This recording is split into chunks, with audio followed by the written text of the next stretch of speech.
Hello and welcome to this new video on how to copy and paste hashtags on TikTok. So if you're new here, subscribe and press the notification bell icon so you don't miss any upcoming further videos. Now you just have to go to the search bar first and type TikTok and press enter in the keyboard. After that your TikTok will be opened and you just have to search for the hashtag that you like, or you can just click here and you can just search for the hashtag that you want or that you like, and when you enter it, the hashtags video will be shown. You just have to go to a video and you can just copy the hashtag that you want.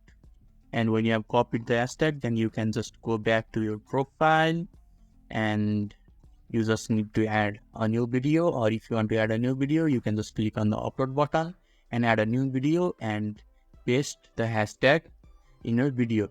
So this is how you can easily copy and paste hashtags on TikTok. So if this video is helpful to you, give the thumbs up button. Thank you.